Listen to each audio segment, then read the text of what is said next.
Senator, very good morning to you. So when did you first receive this anonymous letter?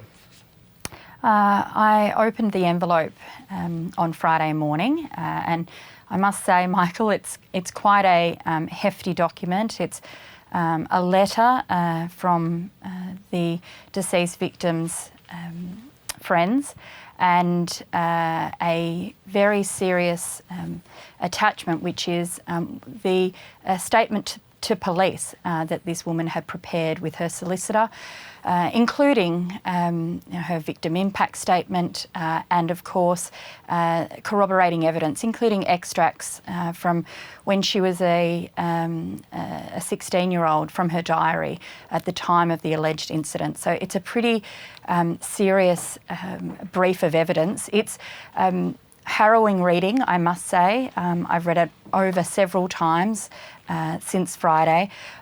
Once I received it, of course, I forwarded the information to the AFP, had a discussion with them very quickly on Friday morning. And of course, this letter was written to both the Prime Minister and myself and Senator Wong. It goes through the complexities of this issue because, sadly, this woman took her own life. Her complaint has effectively died alongside her in relation to the New South Wales investigation. That makes it very difficult now, near impossible, to have this dealt with in a normal manner in the court in New South Wales. So there needs to be another way forward, and that's what this letter really stresses to the Prime Minister and to Senator Wong and I, that we need to find another way because this woman needs her voice. And of course, the minister accused, he may be innocent, Michael, and he needs an opportunity to clear his name as well, which is why there is a plea now for some type of independent investigation or inquiry so that this matter can be resolved, because it simply can't be left hanging in the never with the New South Wales Police. Okay, so what do you say to the responses we've had over the weekend from the only two ministers who popped up, Simon Birmingham and Greg Hunt, that we can't talk about this because it's with the AFP? Look, of course, forwarding this information to the AFP was the right thing to do. The three of us who received this information, I understand, of course, that Senator Wong did it, I did it, and the reports are that somebody within the Prime Minister's office has forwarded it to the AFP as well.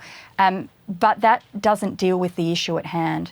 There is a very serious allegation now against a senior member of this government's cabinet, and it can't be resolved by the police because this woman has died and the rules around these issues in New South Wales, which is why the letter was written to the three of us in the first place, calling for some type of discreet inquiry, something along the lines of what happened with the Dyson Hayden case, a former retired judge being able to look at the brief of evidence, consider what information is available, and then give some recommendations to the Prime Minister. At first, though, Michael, I think we need to understand that we now have a crisis of integrity hanging over this government and Mr Morrison's cabinet. While the accused man remains there, is refusing to step aside, we just don't know how seriously this government is going to take this case. It can't keep going on like this. I think we need to see the Prime Minister today announce an independent investigation, ask the man to step aside while that is done. This woman needs to have her voice heard, and this man, if he is innocent, he needs to be able to clear his name. It's been 3 days since the news broke, those letters were received. Do you find it odd we haven't heard from the Prime Minister as yet, given the importance of this story? This is such a serious allegation, Michael. I've read this letter from back to front several times. It's harrowing. The account from the woman herself is horrific. The fact that we haven't heard a word from the Prime Minister in the last 3 days, his silence is deafening. I urge him today, if you have not read this document, please do. Read it. Consider the woman's words about how she alleges she was treated, and do something about it. And I can't imagine, Michael, how this lingers on. Such a serious allegation hanging over the head of this government, and it draws into question the very integrity of government, trust within the ministries, trust within politics.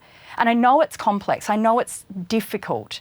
The letter from the authors detail this. In fact, they speak very openly to the Prime Minister and myself and Senator Wong about the fact that this is going to be difficult to deal with because not just the nature of it, because of the position this man holds within the cabinet, but also because the woman is dead. They outline those complexities. But it is right for them to call on us to act, because just because something is uncomfortable, is complex, is difficult, does not absolve us as parliamentarians from doing the right thing, does not absolve us as leaders from our responsibility. And the Prime Minister needs to lead here. He really needs to lead. He needs to front up, he needs to speak out, and he needs to put in place some type of resolution. Sarah Hanson-Young in Adelaide, we'll have to leave it there. Thank you so much for joining us. Thank you, Michael.